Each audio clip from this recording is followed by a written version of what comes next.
My name is Anna. I am an independent documentary filmmaker. In April 2021, I traveled with two of my friends, Jared and Lex, to a place that had been abandoned for over 10 years. Eden Hills. Eden Hills was once a secluded religious community in the backwoods of Tennessee. But in 2011, everyone there vanished without a trace.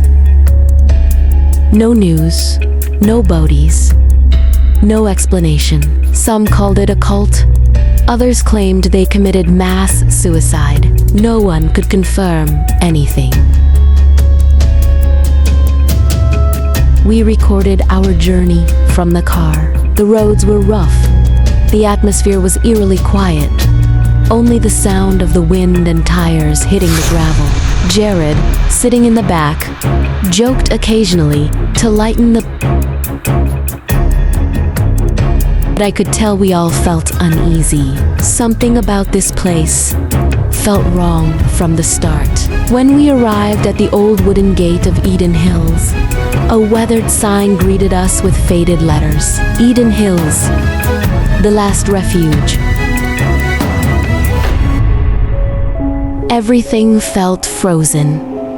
No bird sounds, no wind, no life. We walked past decaying wooden houses, as if abandoned in a single night. Belongings still lay inside, chairs neatly arranged, books dusty but intact, but there were no people. In one of the houses, we found paintings of children on the walls, but these paintings were strange people without eyes, and the sky was ablaze. Beneath them, there was a message written in dried blood: "Those who do not believe shall burn." And in the old chapel, we found a strange symbol carved from bone, the Greek letter Omega, meaning the end. Inside the chapel, we found an old wooden box hidden beneath the pulpit. Inside, there was a cassette tape, and Jared, who loved antique items, immediately played it on the recorder he had brought along. The voice on the tape was slow and hoarse. A man whom we assumed was the leader of the cult spoke in a calm yet chilling tone. "This flesh belongs to sin. Only pain can purify it. The soul will rise in the flames of Omega." From that moment on, Jared began to change. At first, he was just quiet, but a few hours later, he began scratching his skin as if something was crawling beneath it. I caught him staring blankly at the wall while smiling, even though there was nothing there. As night fell, we decided to sleep in one of the small cabins, but I woke up to strange noises. Lex was crying. I found her in the corner of the room. Jared stood near her, holding a sharp piece of wood covered in blood. "They are watching us," he whispered. "From behind the walls, they know who is guilty." I immediately pulled Lex and ran outside. The camera was still in my hand. I turned on the night vision mode because the night in Eden Hills was pitch black. No moon, no stars. On the edge of the forest, I saw a tall figure in a black robe. No face, just standing there, watching us. I screamed, but it vanished like a shadow. Lex continued crying. Her leg was badly torn, blood flowing endlessly. I tried to take her somewhere safe, but Jared was gone.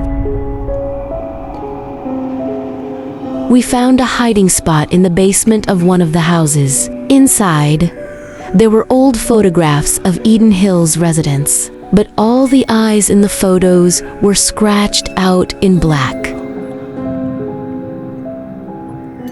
There were shelves filled with cult journals. Inside, they described body purification rituals, blood sacrifices, and the belief that technology was a curse. They believed the outside world was full of sin, and Eden Hills was the last sacred place. But the most terrifying thing we found was an old video recording. The quality was poor, but it was very clear. Children were being gathered. The parents smiled as they sliced their children as bodies opened, laughing, singing songs. They believed the blood would bring salvation. Lex began to lose consciousness. She had a high fever. Her leg wound had become infected.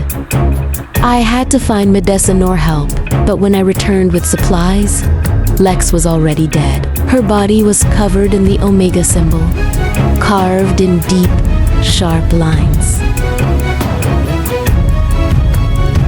And Jared, he was standing next to her, naked, covered in blood. His body was marked with Omega symbols from his chest to his thighs.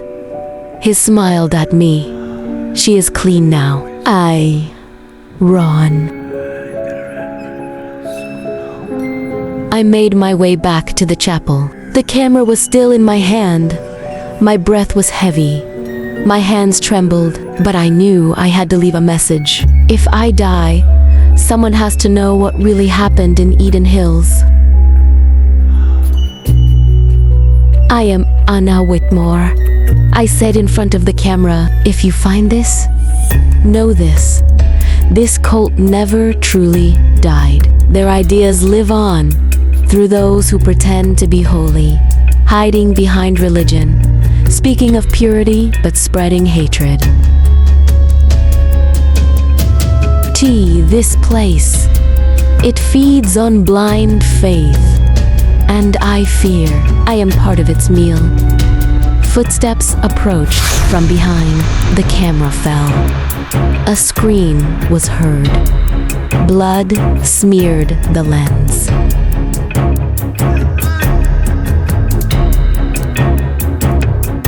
The tape ended in static.